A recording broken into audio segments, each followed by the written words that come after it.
A lot of times in the market, we are faced with where to actually position our stop loss. For example, let's say you find a buy opportunity from here and you see this very bullish candle and you believe market is going to move up, so you place a buy position right at this very point, and your stop loss obviously is below this very spike support level, and your take profit target right here, maybe you're looking for 1 to 2 risk reward ratio, and market move up in your favor a little bit and all of a sudden come back down and hit your stop loss right at this very point, and you are asking, why is my stop loss hit? Why am I stopped out? In this video, I'm going to show you two techniques, and these two concepts are very important for you placing the most appropriate stop loss in the market. So watch this video all the way to the very end. The first thing here is that if you look at it, markets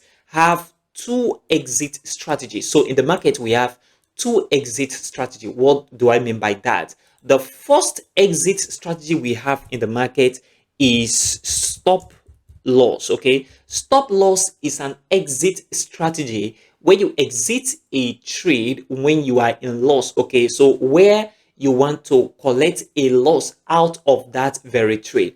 And another exit strategy is take profit. Okay, this occur when you are in profit, the trade is in your favor, is in your direction, but you still exit. And these two exit strategy are very important, and the most important one we're talking about today is stop loss. So how do you place appropriate stop loss in the market? One thing that is very important when you want to place an accurate stop loss is you need to employ two concepts, and these two concepts are very important. The first concept you need to employ is take your stop loss to a position where you know that the market will invalidate your strategy or the market will invalidate your trade. That means a position or a place or an area of value where the market supposed to go up, but if market did not go up and it crossed that very line, it means the market is going to go down. Or an area of value or a position where you think if market did not go down from here and it crossed this line, it's going to begin to go up. So that point of invalidation of your strategy or setup is very, very important. That is the first concept you need to understand. So you must find that area, that price region, where if price go above this or below this, it invalidates my setup and my strategy, and from that point market should go the opposite direction that I predicted. So this is very important. Let's say, for example, here, if you have two horizontal boundaries, let's say in this very case, we have the first horizontal boundary and we have the second horizontal boundary right here, and market is moving upward. Okay, market move up, come back down, move up again, come back down, move up again. You know, normally if you want to place a sell position, your stop loss should be right here, and then you take a sell position and market begin to come back down.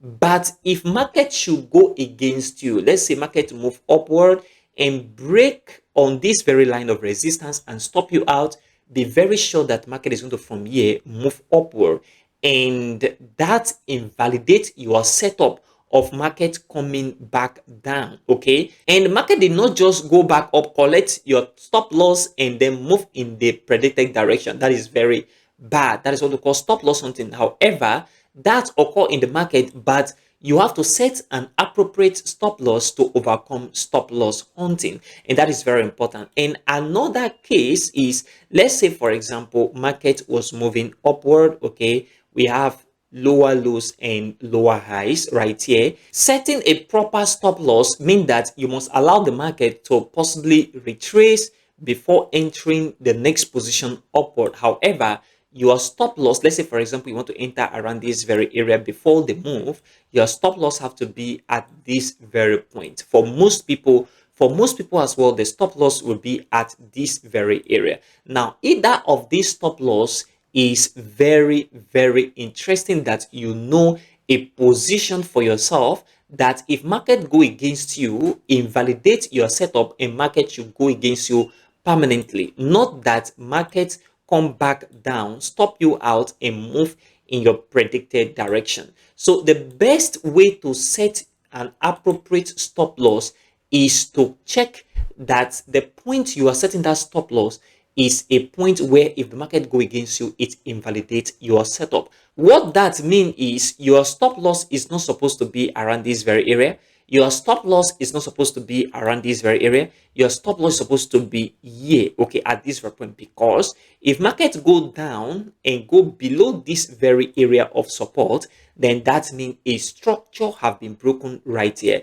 And if structure break, this means there is a new trend coming in play in the market, which means market is going to retrace and the continuation is going to come into play. What that means is your structure right here have been broken, which means you were stopped out of the market right here, and market continue to go in that direction and invalidate your setup, which is very important. The next thing that is also very important here is the ATR.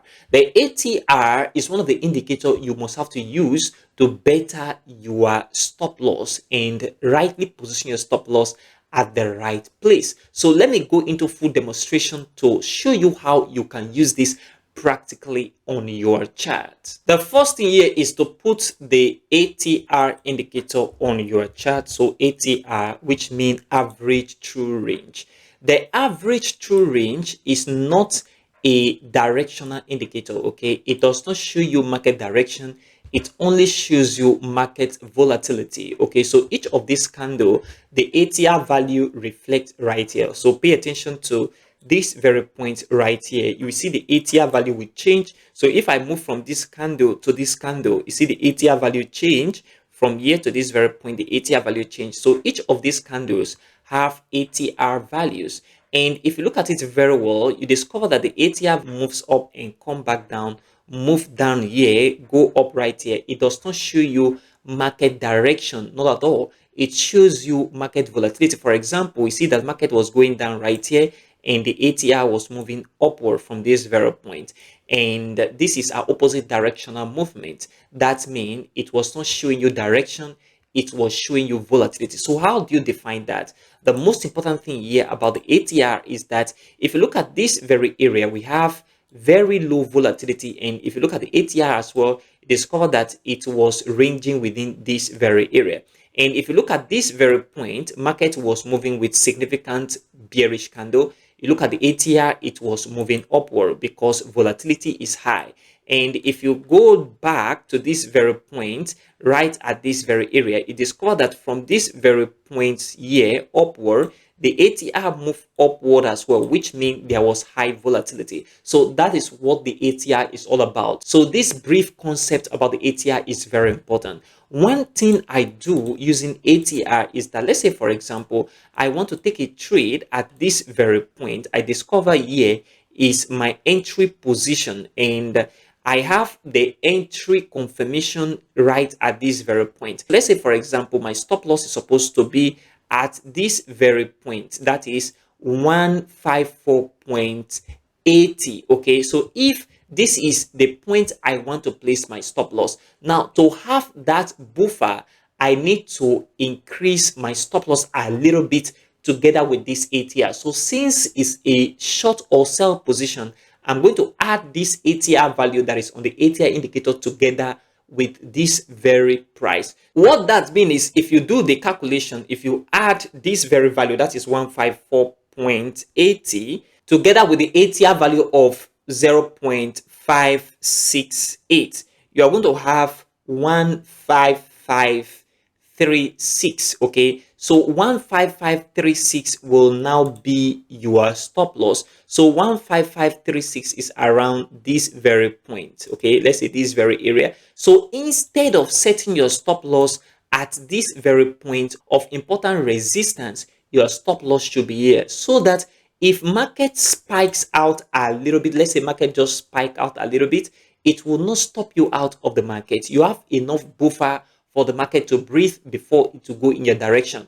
And if the market go against you, that means market is going to go in that direction and is not a stop loss hunt, because above this very line is this very level of resistance, and that is very, very important. So what that means is always have a buffer in your stop loss setting. And if you look at this very trade, let's say our stop loss is at this very point, okay, at this very area, enter at this very point after the formation of this very bearish candle as our confirmation entry, and our take profit target is at this very point. You discover that market begin to go down in our predicted direction, and we did not get stop out. Another practical example is this very market. Market was coming all the way to the downside, and if you look at this very point, this was an important level of resistance right here. So we want to take a trade if the market breaks out of this very level of resistance.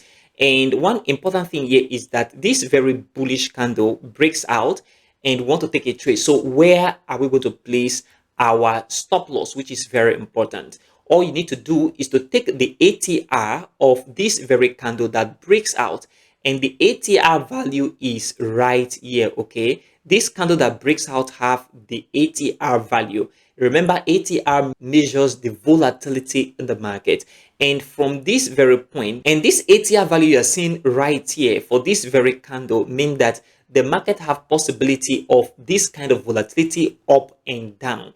So therefore, if the market is volatile this much up and down, we want to add that buffer to our stop loss. So what that means is, if we want to place our stop loss right here normally, then we should shift our stop loss a little bit downward to have a buffer. So for a buy position, what you do is you take the ATR value of what you see right here on the indicator together with the price of where you're supposed to initially set your stop loss. For example, your stop loss supposed to be at this very price level. Okay, let's say 148.662. So if you do 148.662, now that is a buy position, subtract the value of the ATR from what we have right here. That is, you do 148.662, subtract it from the value of the ATR, which is 0.690. Okay,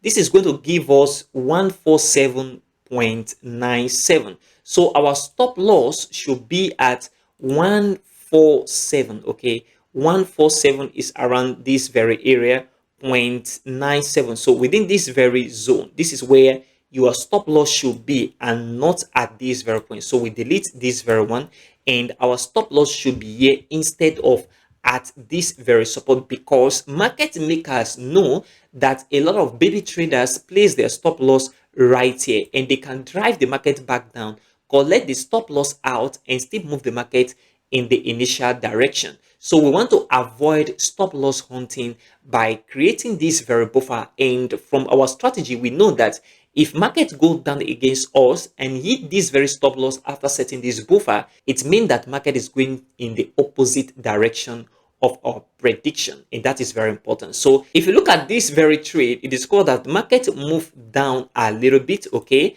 and from here market begin to move all the way to the upside. That is how you should place your stop loss. Don't place your stop loss immediately at support. Your trade should have a buffer using this very method. For a sell position, you add the ATR value, and for a buy position, you subtract the ATR value, and you're going to get that buffer rightly. This is how you place an appropriate stop loss using these two concepts, which is very, very important. Consider supporting this channel by leaving a like for this video, subscribe if you have not, and turn on the bell notification for more Forex videos like this one. Also check the channel for other Forex content.